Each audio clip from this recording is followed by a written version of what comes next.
Here with Northwestern State baseball head coach Bobby Barbier and the Demons starting what ostensibly is a 5-game week.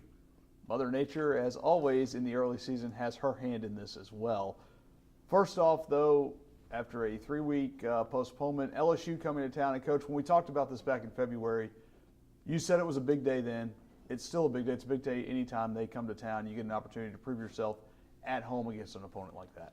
Yeah, it's good to play a good team. It's good to play a good team. It's good to play, kind of the flagship of our state, and it gets people from this part of the world to come out and see us. Maybe it's come out to see them to see us, but at least they get them out there at the yard. I know we got a bunch of tickets sold, and it's going to be a really, really good night for Demon baseball. I know as a player you saw them here, I believe your freshman or sophomore year. Mm-hmm. I'm pretty sure that's an experience that when you looked out from first base at the full grandstand and the atmosphere, that's probably something that stuck with you through that time. Yeah, it was, and played okay, back then. So, and it's good, and all the circumstance around it's going to be great, and we don't want to downplay it, but we got to play better, and that's important for our team to understand moving into it. Whether it's LSU, whoever comes in, we have to do a better job as a team of competing for the full 9 innings and competing every game of the series, which I didn't think we did as well this past weekend. So while it's going to be grand, I still think it's more about our team and how we compete through those 9 innings. The little things. Exactly. Well, one guy who has competed very well in the 13 innings he's pitched this year has been Cullen McDonald. He'll go again for you Tuesday night's game, that midweek starter. He's really solidified that, and I think just to see him grow, that's kind of what you want to see from guys who've been in the program for 4 years. Yeah, Cullen has always done what we've asked him. He's gotten better every single year that he's been here. He pounds the strike zone, with a couple of different pitches, and he can keep an offense off balance, and he makes you earn it as an offense. As coaches, we don't want to give the other team credit a whole lot, So and that's one thing that we got to do to Abilene this past weekend. We got to give them some credit that they played well. 1 error the last 2 games or whatever it was, and they threw a bunch of strikes in the first game and the third game. So Cullen makes you hit. That's one thing he does. He makes you swing the bat. He's got 7 strikeouts and no walks. And he's done better over the course of his career when he gets to 2 strikes, being able to put you away. So I'm excited to see him out in the mound tomorrow. I think what you just mentioned, no walks, 7 strikeouts, pretty much your entire pitching staff, and certainly in the games where you've done well, and it sounds simple, when you throw strikes you seem to do better, and it seems like for the most part this pitching staff has taken that and run with it. Yeah, there's things that win in the long run, right? Clean defense wins in the long run, competing your at-bats wins in the long run, and strikes over walks, it wins in the long run.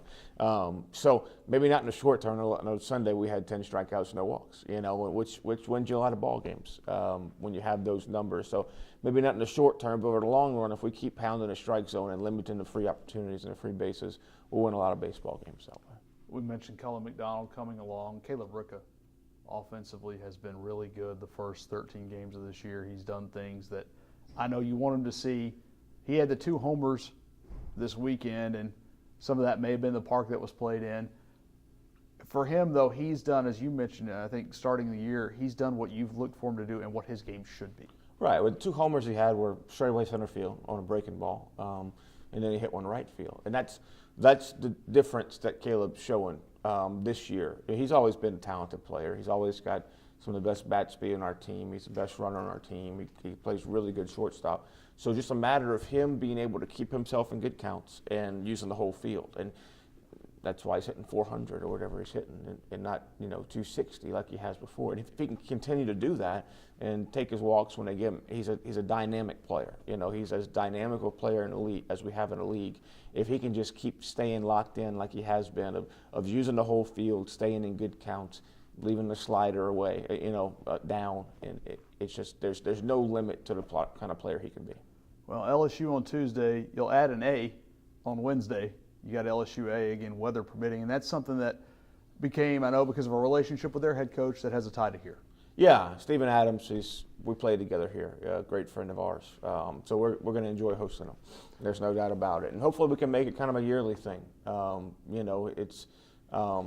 It's an hour down the road, so it makes sense. It makes sense to play those guys every year. So we can't wait to get Skunk back up in Natchitoches. And again, you have fans down there maybe a reason for them to come up, as opposed to maybe just a big series, but a chance to come up and see the Demons as well. No doubt about it. So we got plenty of opportunities this week for the fans to come out and see the Demons play. Then you'll wrap up the weekend with a 3-game series against New Orleans. You're into conference play.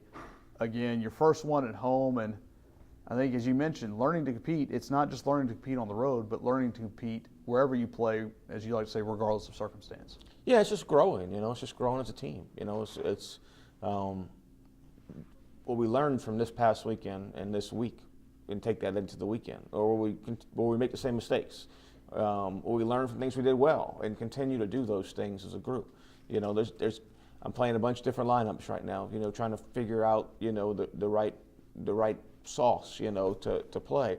And I don't really care to do that, but I think it's something that we need to do right now until we get a few guys going. So it's how can we learn from those things and attack UNO, when they get here on the weekend. Obviously LSU first, but conference play is important. It's really important. So I'm excited to see what we can do, what we learn from our mistakes, and how we can build on things we've done well. Well, you mentioned the different kind of sauce, and a lot of those little pieces of the recipe had their moments this weekend, and that's something, as those guys, maybe they don't become everyday guys, but you can put a Larson Fontenot in and see what he did. You could put a Hayden Brown in and see. Jeffrey Elkins is a guy that's pushing for playing time. So you're starting to get contributions from more than just maybe 8 or 9 guys. Right, and you want those guys to make it tough on you. I mean, that's what you want. When you stick guys in, you want it to be tough on you, and it does make it tougher as a coach trying to make out the lineup. But that's what happens when you have competition. That's what happens. It makes that guy's BP that doesn't play that day, that's normal everyday player. It makes his BP have a little more higher level of concentration. And that's what competition does. So hopefully we can use that as healthy competition, which I think the guys have done. I think there's not a whole lot of pouting going on. So hopefully we can use that as healthy competition and understand that we play for the Demons. When the Demons are what's important, and that's what the lineup's made for. It's for the Demons to win. So hopefully that we can take that competition and become better from it. Well, one thing I did fail to mention, the New Orleans game, as we talked about, the LSU game is a rematch of a regional game. The New Orleans game, a rematch of the Southland Conference Tournament Championship game. So a team you became very familiar with over the final 8 games of the year, playing them 4 times last year. Yeah, and they've got quite a few new guys. We haven't really looked at them a ton yet, but just seeing their box scores throughout the year. So I know they lost a few guys, but had a few junior college guys that come in and played well for them. So it's just like every weekend in our league, they play well, you play well. It's going to be good ball games. It's need good starts. We've gotten decent starts. I think we had 2 out of 3 over the weekend. So need good starts and need to just start coming together offensively and really putting together 27 innings or however many innings it takes over the course of the weekend. All right, thanks, Coach. Thank you.